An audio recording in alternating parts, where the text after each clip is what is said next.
Hey guys, this is AwesomeJohn 22 coming at you with another episode of Pokemon Omicron, and this isn't exactly where we were. We were up here further, but I kind of forgot to hit record as I was replaying through the game because we had some video corruption issues, and all the videos I had in my buffer are gone now, so we're picking back up. But yeah, I forgot to hit record. We were just up this path, but here we are again, and we're going to play along a bit. We did catch, and I did get everybody and gave them the exact same nicknames. I wanted this to be the same game that we played before, and I kind of got really obsessed about it, picking guys with the same natures and everything. Um, but yeah, same crappy nickname for Butterfree, same no nickname for Staravia. I want to play this exactly the way we were playing it before. We did catch a Ghastly, which I named Gassy, and yeah, and I did a couple battles with some trainers. Even got knocked back to the Pokemon Center once, all without remembering to hit record because I am a complete moron who has a terrible cold. You may or may not have noticed. So I may cough throughout the course of this episode, and I am not talented enough with sound editing to remove that unobtrusively. So hopefully it doesn't get too bad. I apologize ahead of time.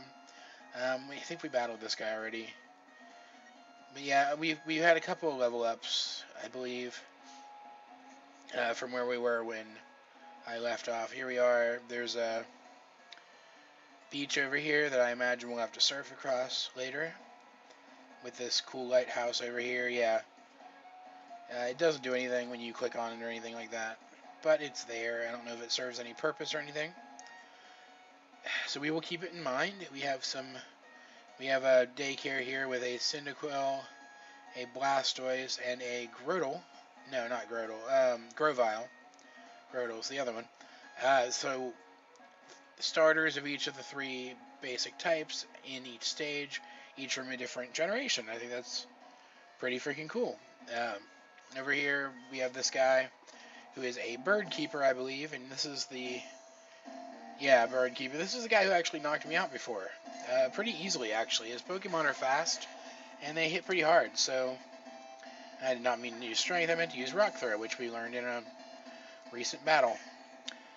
Yeah, I was an idiot and forgot to swap out Geodude against a grass type and got one hit KO'd, and then didn't have her later to fight this bird keeper and got decimated because my team was already kind of hurt anyway.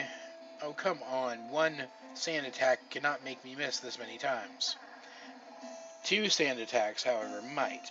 Excuse me. This is terrible. Come on. If I can't win even with Geodude, I'm not going to be able to beat this guy at all. This is horrifying. But yeah, so I am replaying this, as I mentioned, and I didn't get too much further than this. I only had like a couple more episodes recorded at this point. I thought I had more, but I had less than I realized. And you did miss one thing that was kind of important. There was a guy who looked kind of like all of the Villainy and stuff, who appears to us a little ways back. It mentioned something about the, now I'm not going to switch. I was going to bring out Staravia, but I think Geodude needs the experience more.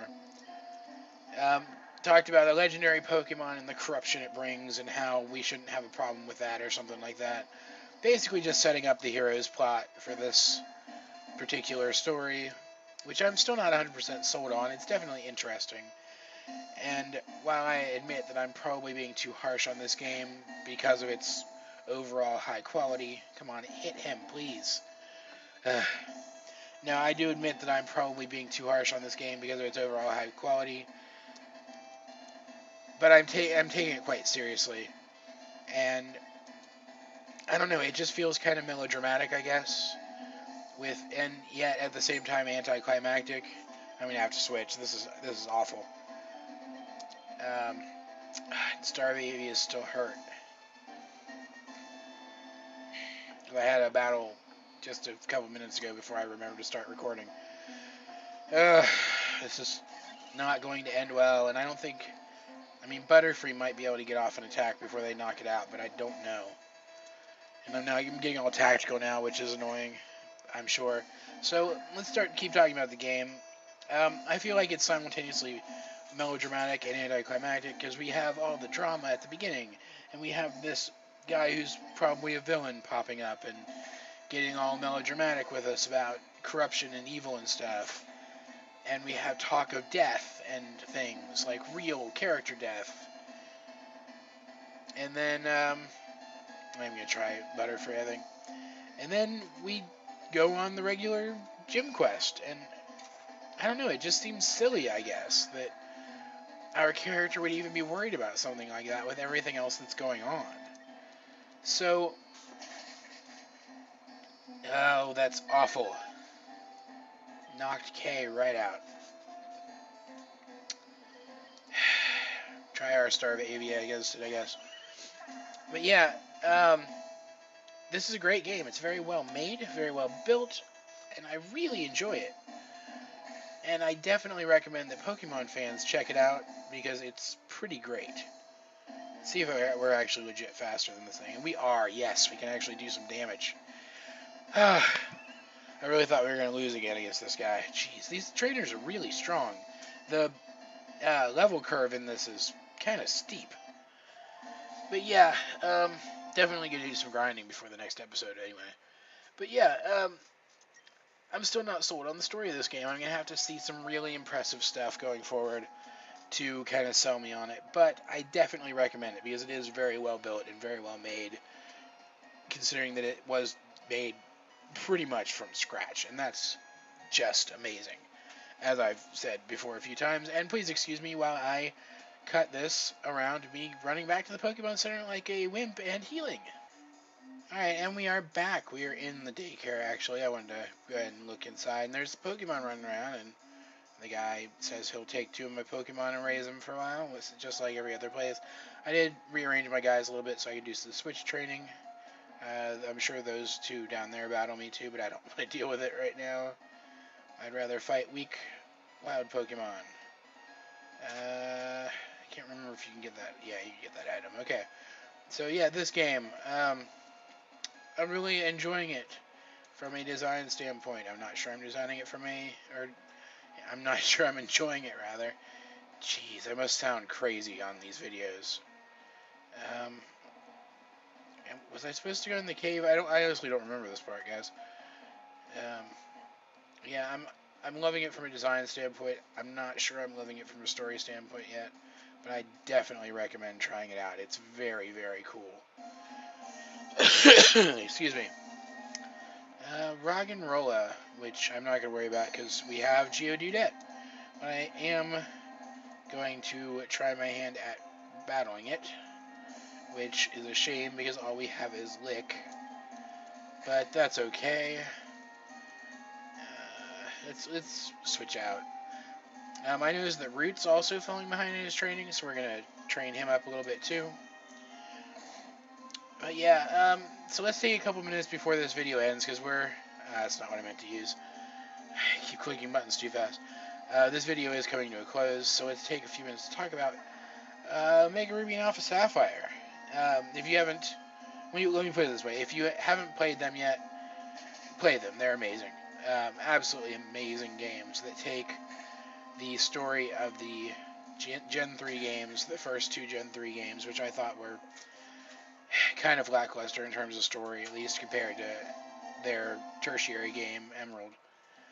And it really makes them into something special, and it really makes you feel like this great, grand hero of the Pokemon world, and it's just so much fun. I enjoyed it so much. I did play Alpha Sapphire. Got a Torchic to kind of mirror my first time playing through Gen 3 when I had a Torchic. And I absolutely loved it. It took everything good. It took everything great. Excuse me. It took everything great about X and Y and improved upon it, and didn't really leave in anything that I felt was lackluster. It just took a good game and made it fantastic. And it took a good engine and it made it better. Excuse me, again. Maybe I'll be able to cut a couple of these out. These coughs, I mean. Um, anyway, as I was saying, and I'm not going to be able to beat this with gassy. I'm going to switch out. There is one aspect of... Oh, maybe I will be able to beat it now. I'll at least try.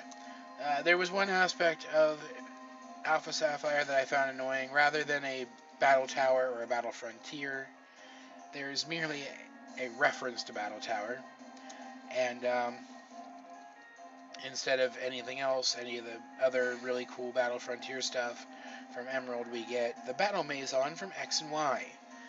And you guys don't know this because I haven't really talked about X and Y much, but I didn't like the battle Maison. I thought it was too snooty, and while it fit the atmosphere of that game, I guess, it definitely doesn't fit the more rustic atmosphere of Omega Ruby and Alpha Sapphire. And so it really annoyed me that they reused those assets, seemingly just to reuse the assets.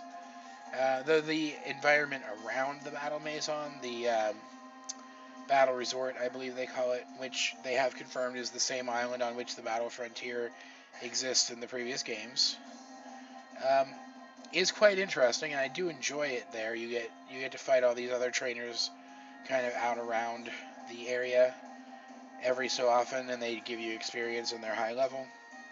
Another thing that I really love about this game that they should have done in X and Y but didn't, the Elite Four now, when they get their upgraded teams, after you beat them once, actually get Mega Pokemon.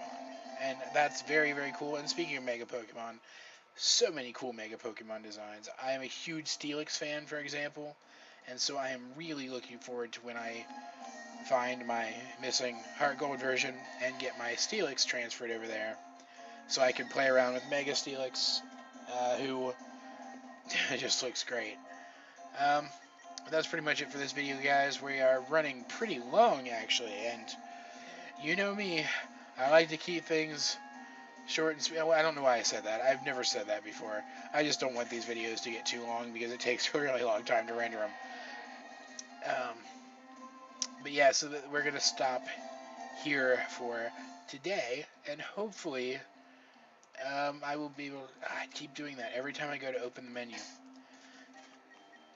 Hopefully, very soon, I will be able to work out the kinks in my whole setup here, because as I'm sure you guys have been able to tell from the update videos I've been making, there's been a lot of drama regarding my setup and whatnot. Hopefully I'll be able to sort that out. Tongue-tied. Hopefully I'll be able to sort that out and actually get some more variety up, because as I believe I mentioned earlier, and if not I meant to, this is actually going to be my only gaming series for the foreseeable future. But hopefully that unforeseeable future isn't too far in the distance. Let me put it that way. But we'll see. Either way, I hope you enjoyed the video. If you did, please like and subscribe and leave a comment down below if you feel so inclined. In the description down below, you will see links to some of the other things I'm working on. Check those out because I really think you'll enjoy it. If you do, I'd appreciate any support you can give me. This has been AwesomeJohn 22, and I will talk to you guys later.